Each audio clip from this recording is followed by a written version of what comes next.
ça filme. Ah pardon, bah, je vais me mettre là.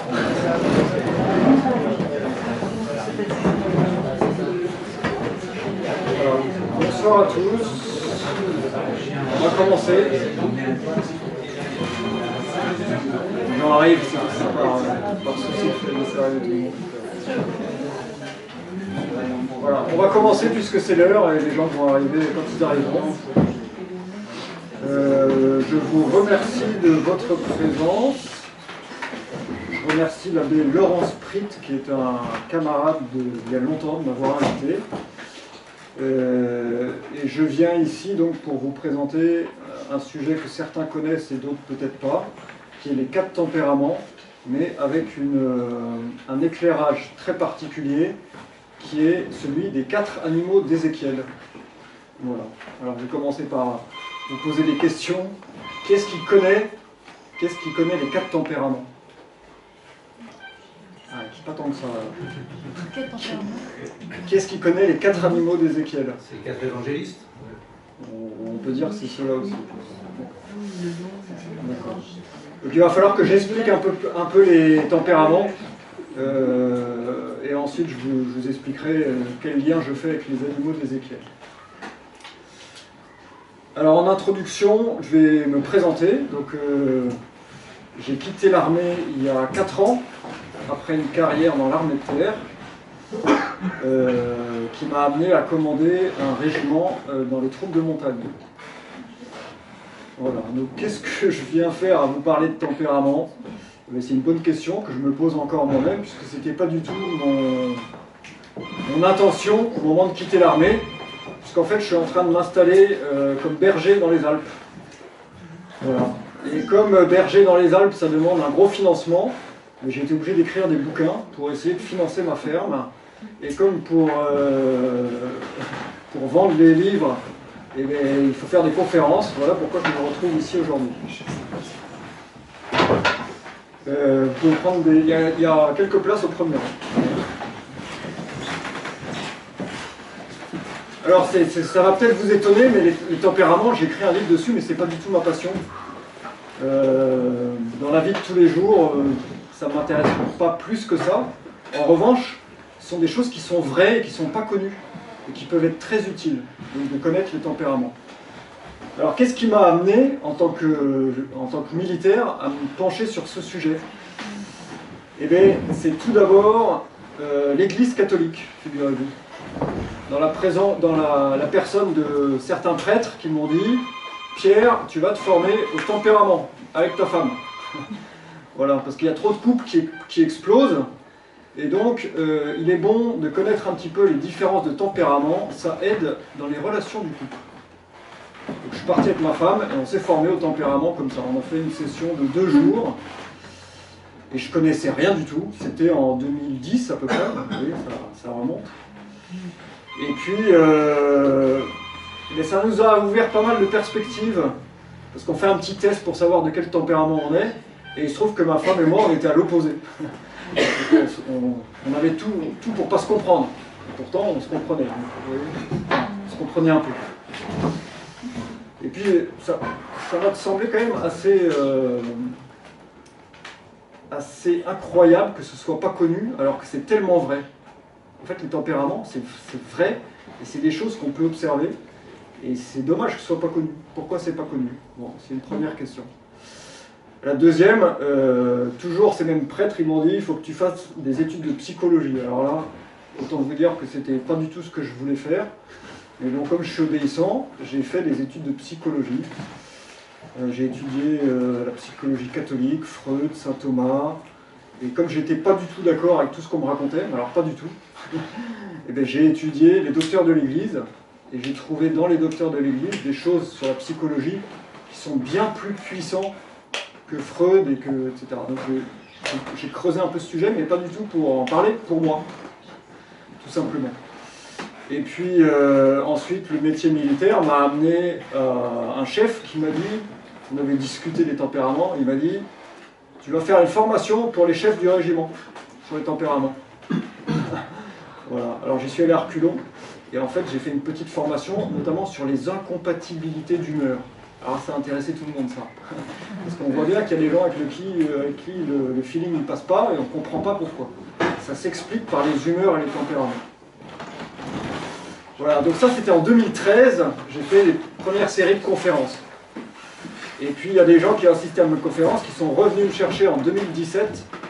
Et là j'ai dû former des lieutenants, donc une promotion de lieutenant. C'était 2016-2017. Et j'ai profité de l'occasion d'avoir 60 personnes, c'était une formation pour 60 personnes pour faire des tests. Parce qu'il y avait des choses théoriques que je connaissais, mais je ne savais pas si on pouvait les vérifier dans la pratique.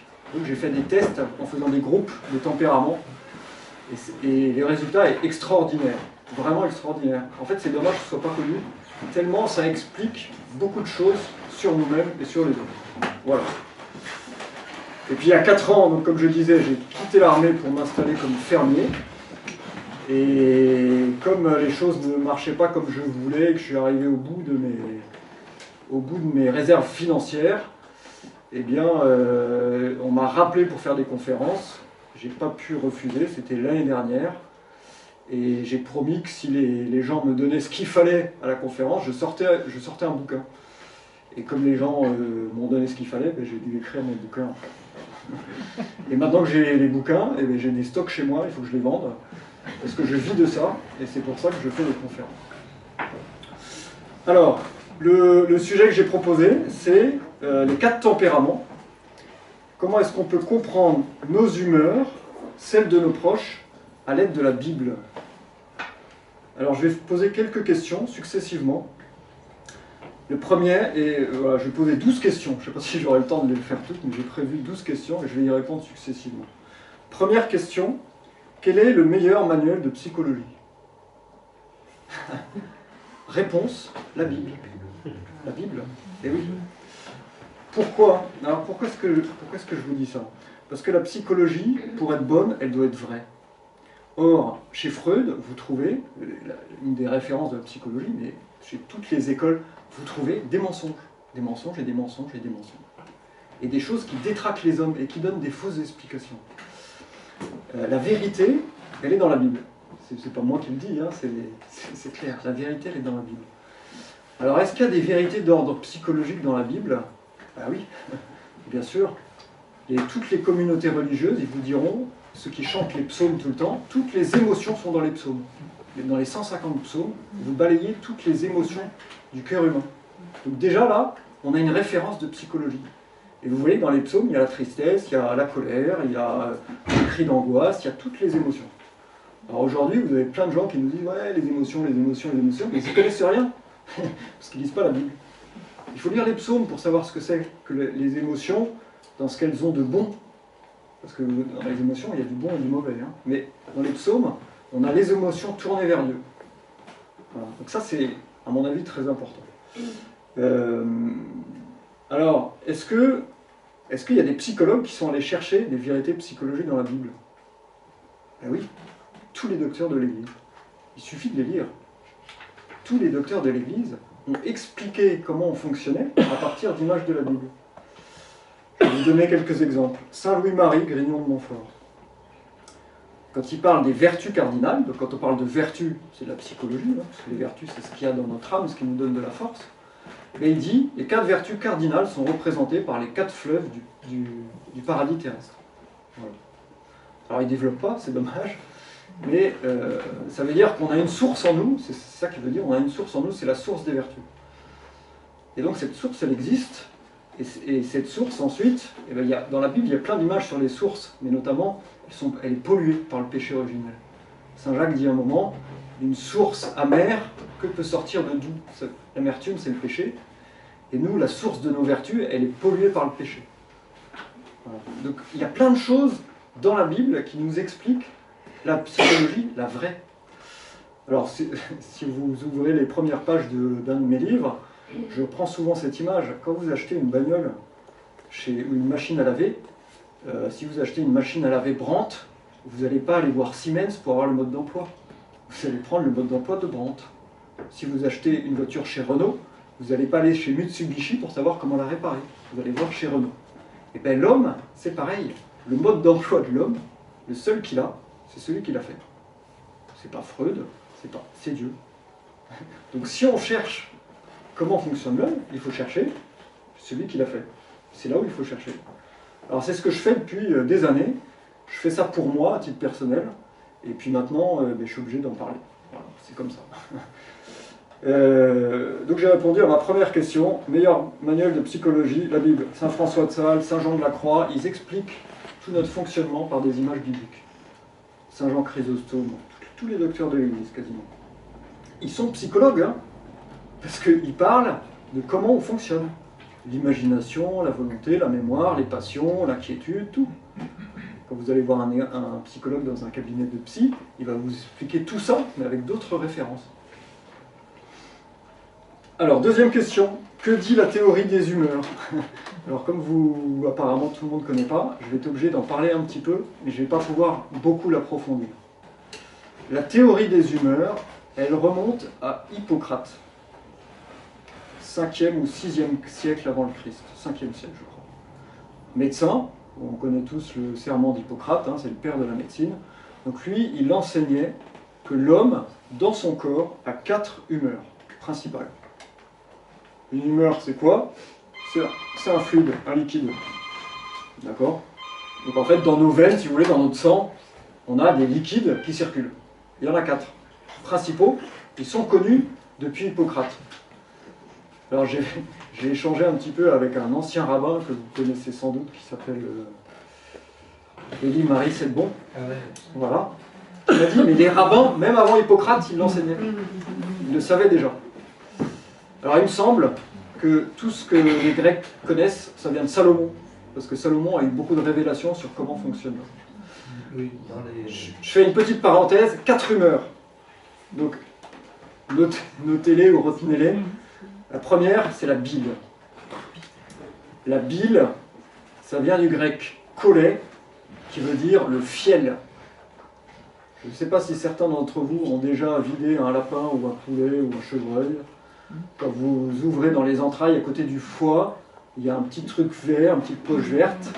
C'est la vésicule biliaire. Donc, quelquefois, on a des maladies qui viennent de la vésicule biliaire. C'est tout vert. C'est lié au foie. Et ça donne en nous du fiel qui donne, en fait, quand le vert se dilue, ça donne un peu une espèce de... On devient un peu jaune. D'accord? Donc ça, c'est la première humeur. Kólé. Ça a donné, en français, la colère. La maladie du choléra et la maladie de la colique. Tout ça, c'est médical, vous voyez. Et alors, la colère, c'est pas une émotion ni une passion à l'origine. C'est une humeur. Et ensuite, on s'est rendu compte que c'était lié à une passion. C'est-à-dire, quand on a trop de cette humeur-là, eh ben, on est en colère. C'est de là que vient l'expression « être en colère ». C'est comme si on disait t'es plein de terre partout, quoi. Vous voyez, c'est quelque chose de physique avant la colère. Avant tout, c'est quelque chose de physique. C'est pour ça que la colère, elle dure, parce qu'elle s'inscrit dans notre corps.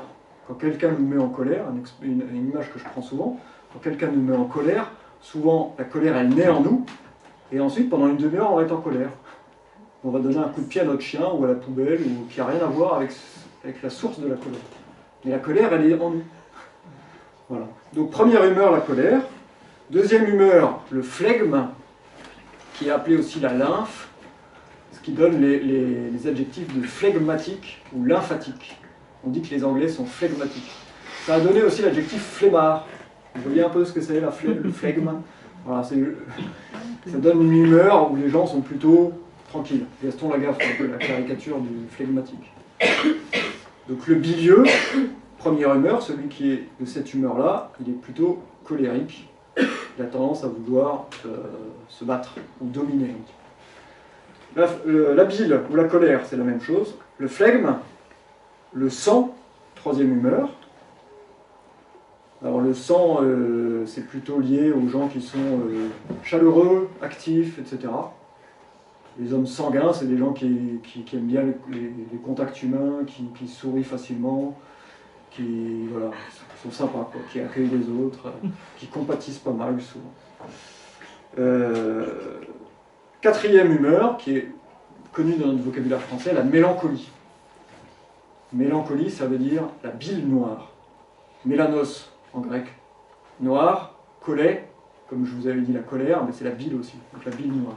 En fait, il y a une bile jaune, celle qui vient du fiel, et une bile noire. Mélancolie, c'est lié à l'inquiétude. C'est pour ça qu'en français, c'était tellement connu autrefois qu'il y a plein d'expressions en français qui s'y réfèrent. En français, on dit il va se faire un sang d'encre. Du mauvais sang ou un sang d'encre. En fait, quand la mélancolie, quand on est pris par l'inquiétude, en nous, eh bien, ça se noircit. Alors en général, on perd le sommeil, et après on a des grosses cernes, ça se voit sur le visage même, la noirceur. Et on a des idées noires. Tout ça, ça va ensemble. Alors que le sanguin, lui, il voit la vie en rose, couleur sang. Il est optimiste. Et le mélancolique, lui, il est pessimiste parce qu'il voit les choses en noir, il s'inquiète. Donc en fait, vous voyez que c'est hyper simple ce que je viens de vous dire, c'est très facile à retenir, ça se voit et ça s'expérimente. Alors, cette théorie des humeurs, elle dit quoi? Elle dit, on a en nous 4 humeurs, tous les hommes. Nous tous, on a les 4 humeurs. Mais, on a chacun une humeur qui prédomine de naissance. C'est inné. On n'y peut rien en fait. C'est pas l'éducation, c'est à la naissance. Même peut-être avant la naissance. Donc ceux qui ont l'humeur bilieuse qui prédomine, on les appelle les bilieux. Ceux qui ont l'humeur flegmatique qui domine, on les appelle les flegmatiques, etc. Les sanguins. Alors c'est tellement connu que quelquefois on se fait une idée du sanguin, d'ailleurs différent selon les pays. Les Anglais, sanguin en anglais ça veut dire optimiste. Les sanguins ils sont toujours contents presque. Alors nous sanguins, quelquefois on dit c'est celui qui a des coups de sang. Bon, ça n'a pas vraiment le sens. Mais celui qui est sanguin en général, il aime bien la joie, il aime la bonne humeur, il aime les bons plats, la bonne bouffe, les copains, etc. Bon, ça c'est le sanguin. Mais c'est pas parce que vous êtes comme ça que vous êtes sanguin, c'est quand même, on a tous les 4 humeurs. Donc c'est simple à la fois, en même temps, il ne faut pas croire qu'il y a des cases, et qu'ensuite on peut mettre les gens dans 4 cases qui n'en sortent plus. Ce sera un des dangers de cette théorie. Troisième question, ça va pour la théorie des humeurs? Je vous ai brossé ça à grands traits. Troisième question, quel lien avec les animaux d'Ézéchiel? Alors, c'est une des spécificités de ce que j'ai pu écrire et enseigner, c'est que le lien entre les tempéraments et les animaux d'Ézéchiel, je ne l'ai pas trouvé écrit quelque part, c'est moi qui l'ai fait. Je l'ai fait il y a quelques années, je l'ai enseigné, et ça a eu tellement de succès que j'ai fini par me dire c'est vrai. Quand je l'ai fait, je trouvais ça marrant si vous voulez. Alors, pourquoi est-ce que j'ai fait ce lien-là? Je vais vous donner un peu le cheminement. Parce que je me suis rendu compte, et il y a des auteurs qui ont écrit, que les humeurs sont liées aux passions. Alors, je vous ai parlé de la colère c'est une passion. On a déjà, vous voyez, un lien, la bile et la colère. Une humeur dans le sang, une émotion et une passion dans l'âme. Le deuxième qui est assez évident, c'est le sanguin. Son émotion, c'est la joie, il est joyeux. C'est comme ça. Et en fait, alors après, il y a le mélancolique qui s'inquiète, inquiétude. C'est une émotion aussi, l'inquiétude. Et puis le troisième, le flegmatique, qui est plutôt calme, mais c'est quelqu'un qui est dans l'espérance, qui est une émotion. Et l'autre nom de l'espérance, c'est l'attente. Alors c'est pour ça que les flegmatiques, de temps en temps, ils sont sur un siège, ils font rien. Voilà, ils attendent. On ne sait pas ce qu'ils attendent, mais ils attendent. Et alors un jour, je lis Saint Jean de la Croix, et il dit, il y a 4 passions chez l'homme, il y a 4 grandes passions, et voilà comment il les nomme, la douleur, ou colère, mais il appelle plutôt la douleur, première, deuxième l'espérance, troisième la joie, quatrième la crainte. Et donc en lisant ça, je me dis, c'est marrant, les 4 passions qu'il nomme, alors la douleur, quelquefois, elle s'appelle la colère. Après, je peux l'expliquer si vous voulez, il y a un terme qui relie les deux qui s'appelle l'irritation. Vous voyez, quand on est irrité, à la fois on est en colère, et à la fois on souffre. Quand vous voyez quelqu'un en colère, vous vous dites, oula, il faut que je m'écarte, sinon je vais souffrir. En fait, ce qu'on ne réalise pas, c'est que quelqu'un en colère, c'est quelqu'un qui souffre d'abord. Quelqu'un qui ne souffre pas, il n'est pas en colère. Donc il y a un vrai lien direct entre la douleur et la colère. Alors Saint Jean de la Croix, il dit, nos 4 passions sont symbolisées par les 4 animaux d'Ézéchiel. Voilà. Donc je me suis dit, si les 4 passions sont symbolisées par les 4 animaux d'Ézéchiel, peut-être que ça peut nous parler aussi des tempéraments. Et donc en regardant un peu, Et comme je commençais à bien connaître le tempérament, je me suis rendu compte que le bilieux, eh bien, il ressemblait à un lion dans beaucoup de choses. Le flegmatique, il ressemblait à un aigle, un petit peu, je vais l'expliquer. Le sanguin, il ressemblait à un homme, parce que dans les 4 animaux, il y a un homme. Et le dernier, il ressemblait à un taureau, le mélancolique, il ressemblait au taureau. Voilà, je vais expliquer tout ça, et vous allez voir que c'est assez puissant. Alors, la première fois que j'en ai parlé, c'est en 2016, devant des lieutenants. Et en fait, au moment où j'ai mis les planches, ils ont tous pris des photos. Je me suis dit, c'est dingue, c'est vraiment le seul truc qu'ils retiennent. J'ai parlé pendant 2 heures, et le seul truc qu'ils ont retenu, c'est les 4 animaux. Et puis après, quand j'ai fait des conférences, il y a des gens qui m'ont dit, non mais c'est ça, c'est votre truc, c'est impressionnant. Donc j'ai fini par me dire, je vais le mettre dans mon bouquin, parce qu'il y a peut-être une vérité derrière. Voilà, j'ai répondu à la question, quel est le lien entre les tempéraments et les 4 animaux d'Ézéchiel? Alors, 4e question que je pose, quels sont les enseignements qu'on peut tirer pour notre âme? Parce que si vous voulez, c'est bien de faire de la psychologie, et s'il n'y a pas d'enseignement pour l'âme, chrétien, au sens je ne suis quand même pas là pour un bonheur terrestre, si vous voulez. Normalement, ma vie sur Terre, elle est là pour gagner le ciel. Donc à quoi ça sert de connaître un truc qui est assez terrestre pour gagner le ciel? Alors, premièrement, je trouve qu'il est bon, il me semble, qu'il est bon de contempler les passions et les vertus. Je discutais avec quelqu'un d'entre vous, dans les tempéraments, ce qui est intéressant, c'est de voir les vertus. Parce que selon notre tempérament, on a des vertus naturelles qui sont données par le tempérament. Et on peut, alors je me suis amusé à le faire, on peut prendre les 4 vertus cardinales, si vous voulez, et dire, ben, la vertu de justice, elle est principalement visible chez le bilieux. Les bilieux sont des gens qui sont très droits naturellement. La vertu de tempérance, elle est principalement visible chez le flegmatique, les gens calmes. La vertu de prudence, elle se voit chez les mélancoliques, qui réfléchissent beaucoup, qui moulinent, qui ruminent, qui prévoient beaucoup les choses, la prudence. Et la vertu de force, elle se voit chez le sanguin. Le sanguin qui est joyeux, c'est sans doute celui qui a le plus de force, parce que c'est un tempérament très actif. Voilà. Donc, à la limite, vous voyez, on passe en connaissant les 4 tempéraments, déjà, si vous retenez ce que j'ai dit, vous connaissez et vous retenez les 4 vertus cardinales. Alors, ce qui est important aussi, c'est que souvent, on a tendance à voir la vertu qu'on a par nature. Quelqu'un qui est bilieux, il apprécie les gens droits, comme lui. Mais il n'apprécie pas forcément les gens qui s'inquiètent. Ça l'énerve quelquefois. Voilà. Et en fait, ça c'est quelque chose que j'ai constaté dans la vie militaire, qu'on a tendance à s'enfermer dans nos vertus à nous. C'est un peu de l'auto-canonisation. Le plus important, c'est d'être calme. Les flegmatiques, ils disent tous ça. Le plus important, c'est d'être calme. Ouais, d'accord, comme toi. Et les bilieux, ils disent, le plus important, c'est d'être décidé. Et puis les sanguins, ils disent, le plus important, c'est de mettre de la bonne ambiance. Voilà. Et les mélancoliques, ils disent, le plus important, c'est d'être sérieux, concret. Voilà, on n'est pas là pour rigoler. Ouais. Et le sanguin, il dit, on n'est pas là pour rigoler, mais si, au contraire, on est là pour rigoler, détends-toi. Ouais, et puis ça se comprend pas, parce que chacun est enfermé dans sa petite vertu qui va nous monter en épingle comme si c'était la vertu qui amenait à la sainteté. Mais non, il faut voir les 4. Et donc il faut se nourrir aux 4 vertus. Deuxième point, quel autre enseignement? Bon, les passions. Et dernier point, en quoi c'est bon? Parce qu'en fait, chaque tempérament, ça nous donne une sensibilité. Or, dans les relations humaines, on passe notre temps à blesser la sensibilité des autres. On passe notre temps à le faire. Et plus on connaît les différentes sensibilités, moins on est blessant pour les autres. Et donc, dans le domaine de la charité, c'est quand même important.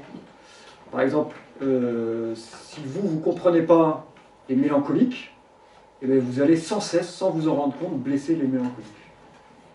Si vous n'avez pas compris en quoi votre tempérament peut blesser quelqu'un qui n'a pas le même tempérament.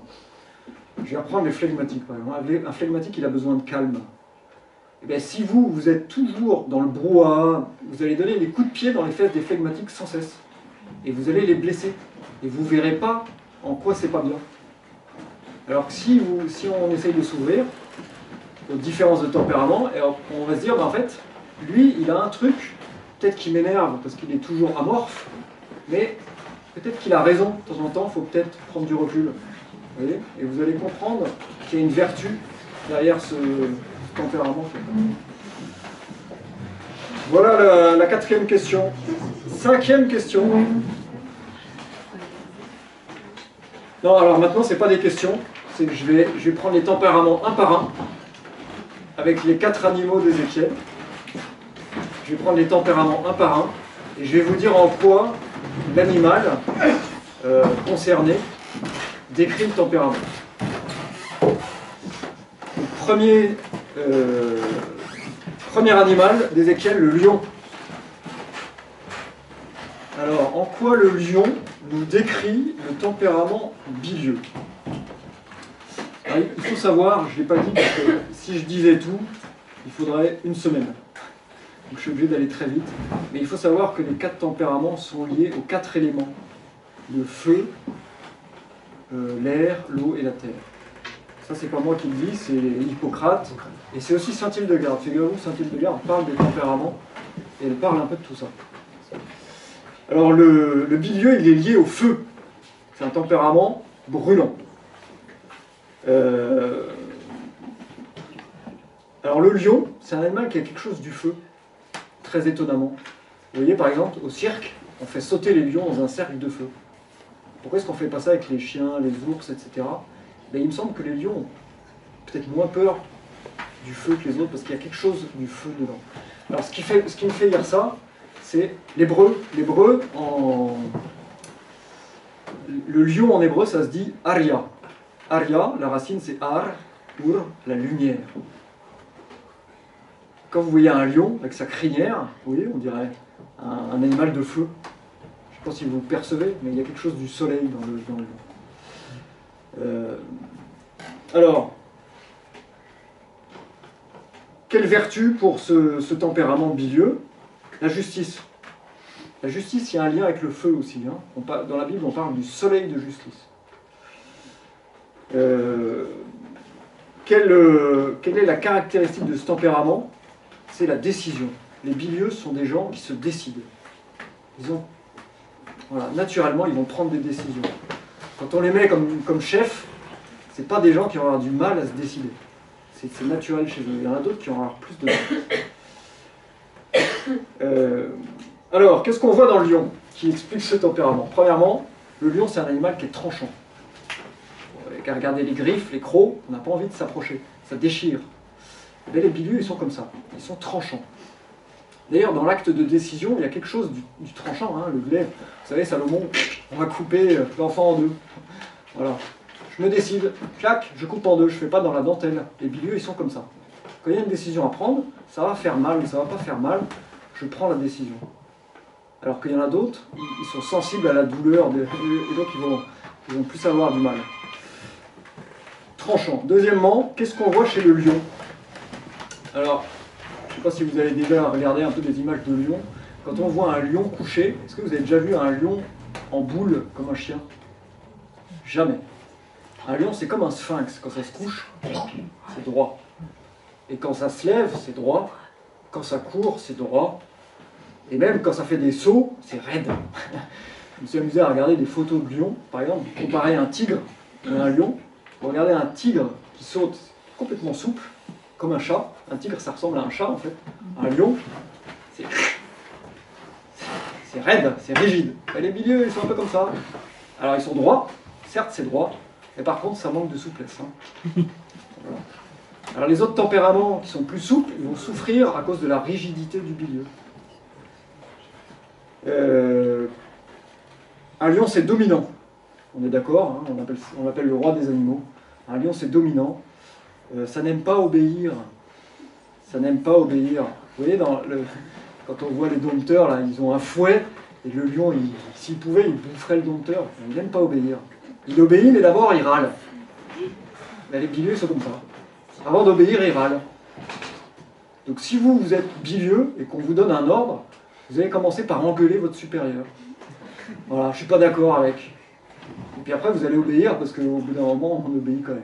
On est bien éduqué, puis quand on est petit, on prend des fessées, on apprend à obéir, même si on est bilieux. Voilà. Donc c'est dominant en bilieux. Et d'ailleurs, le feu, qui est l'élément, c'est l'élément qui monte tout en haut. Dans les 4 éléments, vous savez qu'il y a la terre. Il y en a 2 qui sont pesants. La terre, ça tombe, et l'eau, ça tombe. Mais si vous mélangez de l'eau et de la terre, c'est la terre qui va en bas. Et l'eau reste en haut. Donc l'élément du bas, c'est la terre. L'élément juste au-dessus, c'est l'eau. Ensuite, c'est l'air. Si vous mettez des bulles d'air dans l'eau, ça remonte. Et ensuite, c'est le feu. Le feu, ça monte encore plus haut. Donc ce tempérament bilieux, c'est celui qui est tout en haut. Il aime bien être tout en haut. Il aime bien dominer. Voilà. Et c'est pas vrai de tout le monde. Dernier élément du lion, la clarté. Quand vous regardez, si vous avez du temps, regardez les photos de lion. Le regard du lion, c'est un regard de feu, vraiment. C'est un regard flamboyant. Alors les bilieux, ils ont un peu ce regard de feu, mais ils ont une qualité qui va avec, c'est la clarté. C'est des bons pédagogues, par exemple. Quand ils font des cours, en général, c'est assez clair. Ils ne rentrent pas dans les détails, quoi. Ils aiment bien, au contraire, couper les choses, clac, ça y est, on a séparé, c'est à droite, c'est à gauche, tout le monde a compris, on passe à autre chose. Alors qu'un mélancolique, on va le voir qui rentre plus dans les détails, eh bien, il peut être moins clair, parce que lui, il va aller chercher les petites nuances. Alors que le bilieux, il a coupé en 2, voilà, droite-gauche. C'est clair? Voilà comment fonctionne le bilieux. Donc ça, c'est le lion. On voit tout ça dans le lion, il me semble. Je suis obligé d'aller assez vite. Après, si le sujet vous intéresse, vous achetez mes bouquins. D'ailleurs, c'est pour ça que je suis venu. Deuxième animal d'Ézéchiel, l'aigle. Alors, l'aigle, il me semble que c'est le symbole du flegmatique. Et je suis assez content de cette trouvaille, parce que souvent les flegmatiques, ils ont mauvaise presse. Dans les conférences sur les tempéraments, on dit ouais, c'est un flegmatique, comme je vous ai dit, c'est Gaston Lagaffe. On dit il faut le secouer, il passe son temps à pioncer, il est amorphe, il ne réagit pas. Voilà, c'est un peu la caricature qu'on a du flegmatique. Alors moi je vous dis, le flegmatique il est comme un aigle. Alors déjà les flegmatiques sont contents parce que c'est quand même un bel animal. D'ailleurs les 4, c'est quand même des beaux animaux. Vous voyez, il n'y a pas une tortue ou un schtroumpf, c'est quand même 4 beaux animaux. Voilà. L'aigle. Alors qu'est-ce qu'on voit des vertus du flegmatique dans l'aigle? Premièrement, un aigle, ça plane. Ça plane. Le flegmatique déjà vous dit, ouais, il est dans les nuages. Il n'est pas là. Et en fait, ça plane, mais pendant que ça plane, ça ne fait pas rien, un aigle. Ça regarde. Et les flegmatiques sont des grands contemplatifs. Ils regardent beaucoup. Ils regardent beaucoup, et c'est des gens qui prennent beaucoup de recul avant de se décider. Alors ça peut énerver les autres parce qu'ils croient qu'ils font rien. Mais non, ils font pas rien, ils regardent. Ils réfléchissent. Souvent, les grands philosophes sont des flegmatiques. Alors qu'est-ce qui va comme qualité avec ça? Eh bien, c'est le pragmatisme. Les Anglais, on dit que les Anglais sont flegmatiques, ils sont très pragmatiques. Ça veut dire qu'en fait, il n'y a pas vraiment de doctrine. Souvent, ils inventent et puis ils vont trouver la meilleure façon de faire une chose. Vous voyez ça exactement dans l'aigle. Il va tourner, mais quand il aura repéré sa proie, c'est fait. Vous voyez? Alors on croit qu'il... Mais non, on le prend un peu pour... C'est bon, il n'est pas dangereux. Si, il va y arriver très vite. Et souvent, on ne voit pas ça chez les flegmatiques. Et ils observent, hop, et quand ils sont décidés à agir, c'est fait en 2 secondes. On se dit, bah, t'as déjà fini? En fait, il fonctionne comme ça. Alors, qu'est-ce qu'on voit chez l'aigle? D'autres. Ça a un bec, et ça a des serres. Et croyez pas que les flegmatiques, ce soient des enfants de cœur, loin de là. C'est presque les plus terribles derrière les bilieux. Sous leurs airs de hop là, je suis tranquille, je suis cool, je suis calme, je suis le sens du vent, quand ça attaque, un flegmatique. Voilà, je parle en connaissance de cause. C'est vrai. Les attaques des flegmatiques, c'est très ciblé, c'est très pointu. Alors souvent, ils ont un grand sens de l'humour, parce que comme c'est des observateurs, ils voient les choses, et ils vont dire un truc qui est très vrai. Ils vont faire rire toute la cantonade. D'ailleurs, les Anglais ont un peu ce sens de l'humour flegmatique. C'est souple, un flegmatique. C'est sympa les gens souples. Hein, c'est bien de mettre un peu d'huile dans les rouages, d'accord, voilà, je me pousse. S'il n'y avait pas de flegmatique, ce serait moins souple. L'aigle, il est souple, il va prendre le vent, il va suivre le truc. Ça prend du recul, c'est ailleurs. Voilà. En flegmatique, c'est ailleurs. Souvent, on se dit, bon, où est-ce qu'il est? Il n'est pas comme nous. Mais souvent, c'est qu'il a un bon côté flegmatique. Je m'arrête pour l'aigle. Si, il a une très bonne vue, très excellente. Alors si, il y a autre chose, parmi les 4 animaux, c'est le seul qui n'a pas d'oreille. Et oui, parce qu'en fait, il a un peu de brouillard dans les oreilles, le flegmatique, il ne faut pas trop lui parler. Il vaut mieux lui faire un dessin. Si vous voulez, par exemple, lui expliquer ce qu'il y a à faire, faites-lui un dessin. Parce que si vous lui parlez, il va partir, il va revenir, et en fait, il n'était pas là. Tout ce que vous l'avez dit, c'est rentrer, hop, là, c'est sorti. Ils sont comme ça, les flegmatiques. Il ne faut pas leur en vouloir. Ils sont comme ça, hein, c'est pas de leur faute. Voilà. L'homme. Donc je passe au troisième animal, qui est l'homme. L'homme, c'est le symbole... Ça marche toujours. L'homme, c'est le symbole du tempérament sanguin. Alors on peut être étonné que dans ces 4 animaux, il y a un homme. C'est étonnant quand même. Hein. Pourtant, c'est une vision divine. L'homme, il est animal. Hein. Avant d'être spirituel, il est animal. Ça, vous relisez la Bible, c'est écrit partout. C'est même écrit au jour de la création. L'homme a été créé le même jour, pas que les poissons et les oiseaux, mais que les autres animaux terrestres, que les vaches, etc. Donc en fait, on a été créé animal. Et ensuite, Dieu a mis en nous une raison, ce qui fait qu'on n'est pas que animal. Mais l'homme, à la base, il a quand même tout de l'animal. Alors qu'est-ce que l'animal homme a que les autres animaux n'ont pas? Il me semble qu'il y a 2 choses principales qui nous différencient des autres animaux. Je ne parle pas de la raison, dans nos facultés animales. Premièrement, les mains. Alors vous allez me dire, le singe aussi. Oui, d'accord. Si vous enlevez le singe, on est quasiment le seul animal à avoir des mains. Qu'est-ce qu'on fait avec les mains? On fait plein de choses qui correspondent au sanguin. Premièrement, on tend la main, on s'occupe des autres. Et le sanguin, c'est quelqu'un qui, naturellement, va s'occuper des autres. Il va tourner vers les autres. Il va tendre la main, il va aider les enfants, il va aider les personnes âgées, voilà, il est comme ça. Il aime bien, en fait, il aime bien serrer les mains, il est tactile, il aime bien toucher les gens. Touchez pas un bidule, il ne supporte pas ça. Il va faire « Ah, ne touche pas ». Mais le sanguin, lui, il aime bien ça. Et il va être content qu'on lui mette la main sur l'épaule. Il va le faire aux autres. Il y a beaucoup de choses dans les mains. Il y a des choses pas toujours très positives. Il y a la manipulation. Alors il est très flatteur, le sanguin. Il sait prendre les gens. Il a du tact, si vous voulez. Il sait y faire. Donc il est habile avec les autres. Et donc s'il se sert de cette habileté, il peut devenir un peu manipulateur. Le sourire, je pense que c'est la deuxième chose qui nous différencie vraiment des autres animaux. Vous voyez, un lion, ça ne sourit pas vraiment, un taureau non plus, et un aigle non plus. Et nous, on sourit. Et il y a encore cette relation humaine qui est le propre du sanguin. Le sanguin, il aime les relations sociales. Il n'aime pas être seul, quand il a besoin. Alors souvent, on dit qu'ils sont bavards. C'est vrai et c'est pas vrai. Parce qu'il y a des très bavards qui sont bilieux, par exemple. Donc il ne faut pas dire « Ah, lui, il est bavard, donc il est sanguin ». Mais souvent, le sanguin, il aime bien parler, il aime bien accueillir les gens chez lui, il aime bien les réunions, il aime bien s'amuser, il aime bien faire un bon repas, il aime bien qu'il y ait de l'ambiance, il aime bien voir les choses positives. Voilà, tout ça, on le voit un peu dans la figure de l'homme qui est tourné vers les autres. Saint-Hildegarde dit quelque chose qui m'a pas mal éclairé. Elle dit, il y a une vision où elle voit une tête d'aigle et une tête d'homme.